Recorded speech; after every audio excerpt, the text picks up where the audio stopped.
Assalamualaikum warahmatullahi wabarakatuh. Yang mau saya tanyakan tentang tingkatan makrifat atau tingkat keusulan.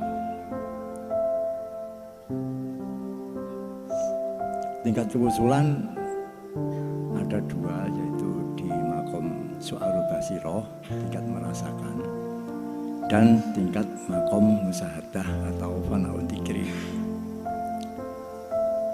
Sedangkan orang-orang yang masih duduk di makom su'arul basiroh ini juga sudah mengalami, bahkan tiap hari mengalami kefanaan dirinya. Kalau makom di musyahadah, di fanaul dzikri itu jelas. Nah, yang saya tanyakan, apakah orang-orang yang masih ada di su'arul basiroh yang tingkat hanya merasakan ini walaupun sudah kefanaan, apakah ini bisa diakui oleh Allah atau disahkan oleh Allah atau diterima oleh Allah? Yang kedua, kekuduran pada dua jenis, dua posisi. Kekuduran di saat taat itu jelas. Yang saya tanyakan, kekuduran di saat maksiat. Suatu contoh, kita membawa sesuatu benda, sudah kita hati-hati, kita terjatuh, atau kita kesandung lah. Nah, kita itu nafsu sudah masuk seret, sehingga logika akal ini marah, Gus. Marah, memarahi diri sendiri. Nah, dalam arti kita marah pada diri sendiri ini mengakui kelemahan kita. Ya, muring-muring kepada fisik ini. Nah, setelah berapa saat kita mengalami kekuduran, iling ke Allah. Nah, sing lakok niki ya sapa, sing gulingnya ya sapa. Nah, akhirnya ya guyang-guyu, Gus. Itu Gus. Terima kasih. Assalamualaikum warahmatullahi wabarakatuh. Warahmatullahi wabarakatuh. Ini yang harus kami jawab, perbedaan antara suluk dengan usul. Kalau suluk itu perjalanan, Pak, ya, perjalanan. Berarti prosesnya di su'arul basiroh. Iki proses suluk. Suluk adalah perjalanan si salik menuju dan bertemu Allah, tapi belum bertemu, proses perjalanan. Laksana jenengan wau dari rumah masih dalam perjalanan. Tapi jenengan hakikatnya kan sudah ada tujuan. Apa tujuannya? Kita ngaji bareng di Wajak. Tujuannya kan di situ. Cuman tujuan ini hakikatnya belum jadi makrifat manakala belum sampai di majelis taklim. Artinya suluk ketika saat syu'arul basiroh belum sampai ke ainul basiroh, itu belum dikatakan wusul. Iku proses suluk, proses perjalanan.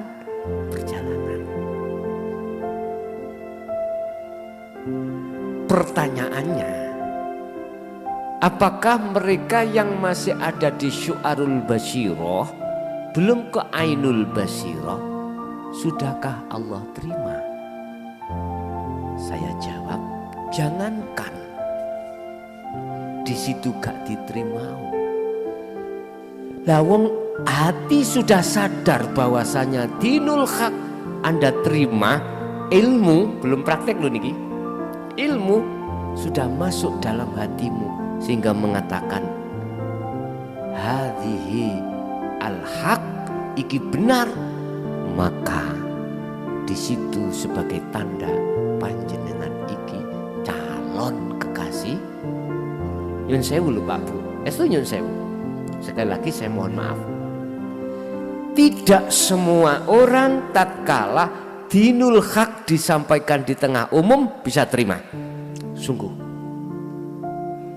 Saya bisa mengatakan hal ini karena sering saya di tengah umum mengatakan tentang hal seperti ini.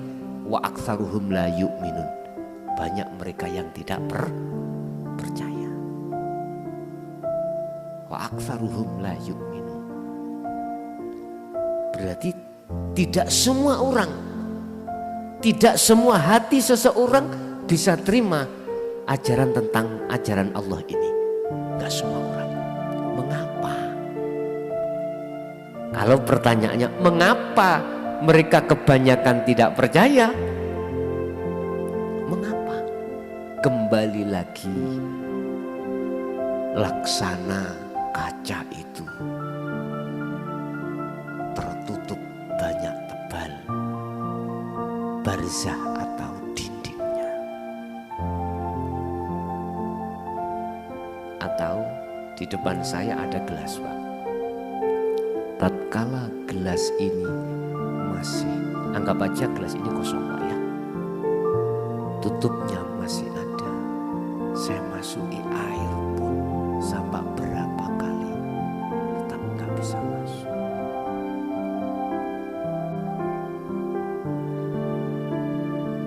Tapi manakala tutupnya hati ini sudah dibuka,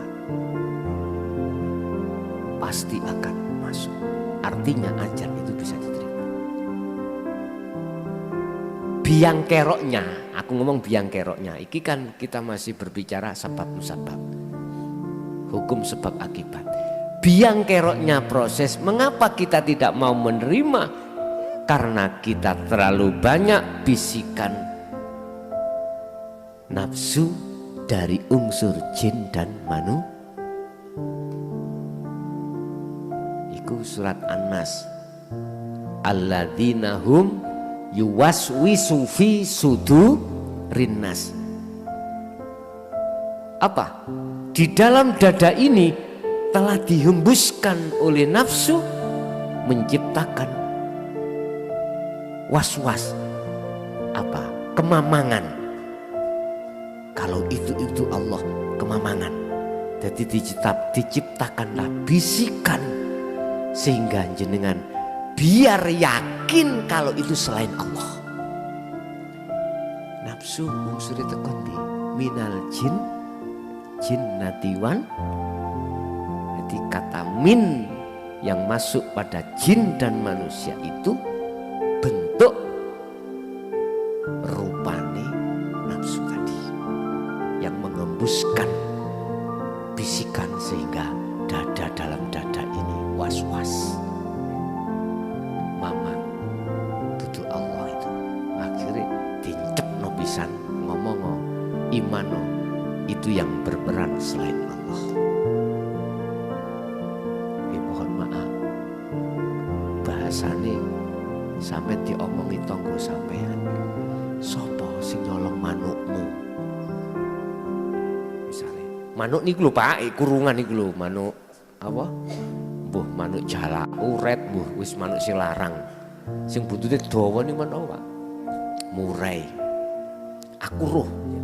Sopo? Si A, mergo aku ndek bukti, tak video dek waktu nyolong. Tak video. Kak Ijen, aku ono ewangi telu. Dituturno mak video. Terus mereka yang dapat bisikan dari nafsu pasti meyakini sing nyolong itu iku. Wis kadika. Itu pasti wis. Gak mungkin sing nyolong Allah teleka. Gak mungkin. Hati yakin itu af'ali Allah gak bisa Pak. Gak bisa, itu gak bisa. Itu kalau fisudurinas, di dalam dada manusia itu dapat bisikan dari nafsu berbentuk dari manusia. Jadi minal jin dimasukkan min itu menyatakan unsur dari nafsu itu unsur dari jin utawa manusia. Subhanallah, gak mungkin jenengan akan yakin sangka Allah. Nah, pertanyaan tadi, apakah mereka yang sudah beriman aman terus wa amilu dan ngelakoni cuman wae belum dumugi ainul basyirah, ya, belum ke makom musyahadah, apakah diterima? Sering saya katakan, Pak, sering saya katakan, manakala beliau-beliau itu sudah kundur secara syariat nih, berarti meninggal dunia, nih ya. Jangankan itu gak diterima. Lah wong sing wis iman nih sudah diterima sebagai calon kekasih Allah. Calon kekasih Allah. Nah terus bagaimana ruhnya nanti? Sering saya sampaikan, untuk kembali kepada sana Allah sendiri yang jemput. Apa ayat ini sih? Suping lah. Sing biasa dikai haji lho Pak. Dalil Quran haji ini. Istilah maksudnya di situ Allah sendiri yang menjemput, Allah sendiri yang menunjukkan ke jalan Allah. Gula muncul dewi. Wa arina mana sikana wa tubu alaina. Allah sendiri yang akan menuntun. Ada dalam satu makalah ini Pak. Secara syariat ada orang kelakuan ini dunia ku mau limo. Yes. Tapi sebelum dia meninggal, dia sudah berhenti bertobat. Mana? Terus masuk, dia itu berjalan menuju satu majelis, umpama Mojokerto, Wajak. Sebelum sampai Wajak meninggal, di situ ada dua malaikat, ahli adab sampai ahli rahmat. Iku gegeran. Sing ahli adab yo mau memasukkan neraka, yang ahli rahmat itu mau mendukung masuk surga. Gusti Allah jawabnya gampang. Kowe gak usah gegeran, ukuran dawa ndi antarane perjalanan ambek sadurunge. Iku bahasa Kartoloan Pak ya. Bahasa Kartoloan, tapi aslinya orang kalau sudah beriman tentang ajaran ini, iki mboten saged direkayasa lho Pak ya. Etok-etok nggak bisa Pak. Terima gak terima, terima. Bisa menerima dan tidak menerima itu tidak bisa direkayasa. Aku gedok-gedok menerima, nggak bisa Pak. Hati, karena kita bicara hati. Wis pasti kalau tanda tidak terima, Anda pasti sakit hati. Gak cocok. Ning hati lho gak cocok. Yang benar itu ajaran aku iki, itu salah. Nang hati lho ono istilah greget, ngganjel ra enak. Tapi coba bagaimana mereka yang bisa menerima? Hati ini sejuk banget. Yo iki sing tak golek tak anteni. Puluhan tahun, bahkan 20 tahun iki wonten jamaah dari Makassar. Tadi mobil saya juga begitu. Pingin derek ngaji teng mriku ya tak arahno ya subscribe terus loncengi. Aktifkan. Jadi setiap saya live itu jenengan dapat notifikasi, artinya dapat pemberitahuan dari Google kalau saat ini saya ada di Wajak langsung. Sebab saya setiap kali tausiah itu selalu minta di live. Jadi nggak kepotong-potong tuh Pak ya, nggak ada unsur motong-motong, nggak. Jadi kecuali di salah satu tempat yang buat kita live itu sinyalnya nggak dukung, baru direkod, direkam, nanti diupload gitu. Jadi tetap jawaban saya tetap diterima Allah. Sama halnya kiasan yang gini, Anda mulai kecil sampai besar agomo sampean iku bukan Islam. Ketika saat mati kurang 1 bulan kau mengucapkan asyhadu alla ilaha illallah, beriman loh Pak ini, beriman pada Allah, beriman. Apa yang terjadi? Dosamu semuanya dihapus. Penake. Iku keterangan yang syariat. Iki apabila saya tarik ke hakikat sama, tidak jauh berbeda. Hatimu itu otomatis yakin iku Allah, cuman belum membuktikan. Loh, tondo iman ning kuno ati ayem. Tapi ketika saat sampean wis kadung imani dengan hakikat, ono keterangan syariat tanpa hakikat, piye rasane ati sampean? Ngaji karo isine lek ngenten. Ayas-ayasen. Oke, tak maklumi Pak. Gak minat ya, tak maklumi. Tapi nanti kalau jenengan manakala di musyahadah sudah di situ, kasih maklum sampai mesti kok maklum. Turun tutuk kulo ya apa maneh. Ngoten niki. Jadi tetap diterima Allah. Jangankan jenengan wis ngelakoni durung tutuk, iman saja sudah diterima oleh Allah. 1, 2, terkait masalah hudur ya. Masalah hudur pada Allah antara ditaat dengan di maksiat. Hudur itu apa tak?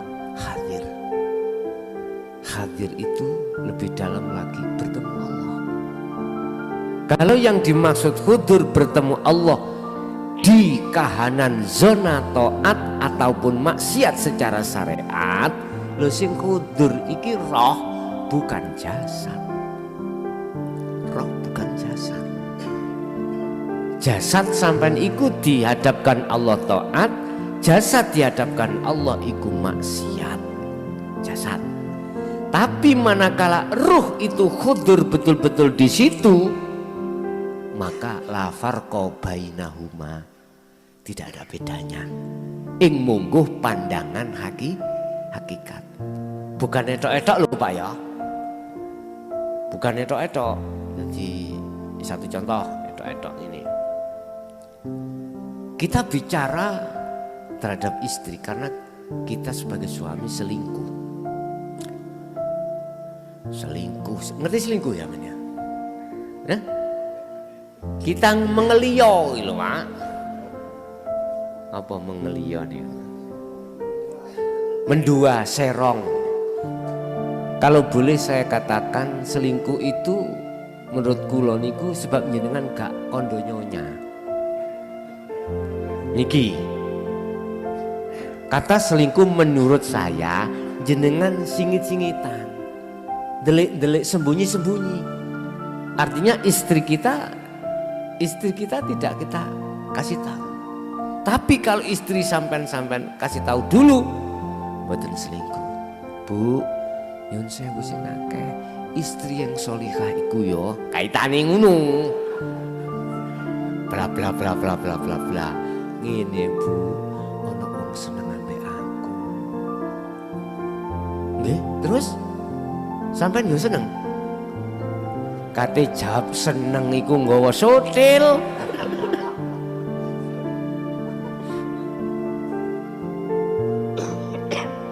Ketika jawab seneng iku atine seneng. Menurut kula niki mboten selingkuh. Sampeyan kondo nyasi. Nek oleh berangkat nek gak oleh aja berangkat. Aku yakin akeh gak oleh. Mboten mesti Pak, mboten mesti. Ngoten ya. Ya muqallibal qulub, kadang Allah itu molak-malikno atine hambane. Ya ojo pesimis sampean. Ojo pesimis. Wis ta Pak, wong selingkuh gak nyaman. HP ae diweni sandi. Ya, disandi di password, ya dah. Deleh HP ku wis hati-hati wis. Tapi aku yakin suatu saat kebongkar. Makanya saat dulu kebongkar sanjang dhisik. Bu, aku seneng kae. Angsal nggih. Ya wis direpo-repo lah, Pak, ngono lho, ngrepo. Dene ibuke utawa istri jenengan boten angsal ya aja nerak. Ya. Ojo, Pak, temen lho. Mergae aku sehidup semati. Wis situ ae sampean gak ngentekno katene. Tapi nek istri sampean nek jenengan kersa monggo. Loh.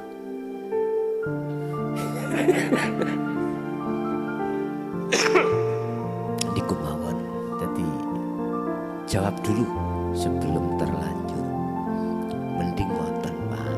Jawab dhisik. Urusan mangke dioleh atau enggak? Urusan buru. Aku yakin garwan jenengan mikir.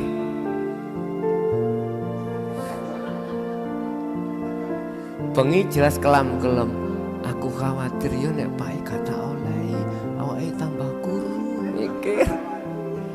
Wis tak olehane. Yo Pak monggo tapi syarat situ. Tawur Ibu yo dadekno siji sak omah kene. Enak Pak dadekno siji. Masna wa thulatha wa ruba. Ayate Allah dawuh fankihu ma tobalakum minan nisa masna wa thulatha. Pertama dideleh dua. Fankihu padha nikah sira kabeh. Ya. Nanggone wong wedok iku pertama langsung loro. Tapi iki kan gak berhenti. Gitu. Wa thulatha telu. Terus waruba papat. Wakofe niku mboten ana nggone loro mboten. Sampak Pak. Nyuwun sepura Bu sik Bu ya. Enggak kula jelasno niki. Tapi fa in khiftum alla ta'dilu fawahida. Nek kuwi gak iso dele sifat nadil sito ae. Pertanyaanku lho. Wong lanang iso adil apa ora? Langsung dijawab tegas sama ibuke. Mboten nek mboten ya sitok lho ngoten lho.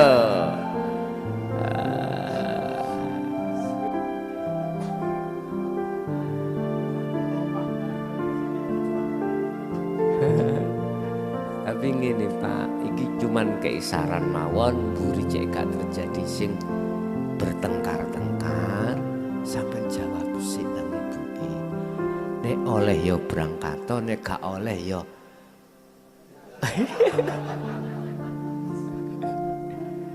wis. Intine khudur nang Allah iki sama antara ditaat lan dimaksiat. Sik, tapi iku mung sing etok-etok terusno. Jarus ngaji babakan tauhid ngono. Lah kok sik ngono sampean niku?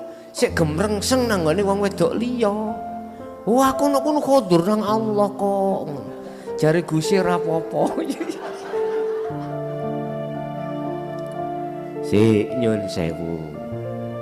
Kalau ilmu laku iki sampean ge alasan untuk nangone wong istri iku kekhuduran ning nyatane ati ora, ya aja lah Pak. Ngono lho maksudku, paham nggih? Sebab ngene dulur. Tondo-tondo nek ati khudur nang Allah, ati liya. Roh iki wis gak ono gambaran makhluk. Wis. Iki sing kudu sampean catet. Tondo-tondo ruh iki khudur nang Allah maka tidak ada gambar di jagati roh nang ati gambar-gambar makhluk. Ya wis, urusan akal terserah. Akal si ono gambar utawa gak iku gak ngefek teng mriku. Wis, nek iku mang dikatakan etok-etok ya sampean koreksi hati sampean. Ojo ngomong khudur sik nek durung ngoreksi. Oke alasan tok kok Gus. Cek gak jauring-uring. Cek gak disalahno. Ya iki persoalan tambahan, nambah persoalan. Jangan kau menyelesaikan masalah tapi tumbuh masalah lain. Jangan. Selesaikan masalah itu dan jangan timbul masalah lagi. Itu baru genah. Yes. Nah, kalau kita melihat keterangan di dalam hikam Pak Nyun Sewu tentang masalah khudur nang Allah itu ada 4 waktu. Taat, maksiat, bala, nikmat. Kabeh iki makhluk, kesebut makhluk iki. Tinggal kita itu khudur nang makhluke atau khudur nang Allahnya. Sebab semuanya yang berperan di sini adalah Allah. Huwaladzi khalaqas samawati wal ardh. Dialah hidup yang menciptakan kholako. Kalau bahasa syariat kholako menciptakan dadekno ngeten iki. Cara kula gawe meja iki kholako. Kholako bahasa hakikat luwih luas, Pak. Bisa yang menggerakkan, bisa yang memelihatkan, bisa yang mendengarkan, bisa yang berperan menguasai. Kholako di situ. Iki bahasa hakikat. Kalau bahasa syariat kholako itu biasanya itu memakai arti menciptakan. Artinya yang asalnya tidak ada menjadi ada.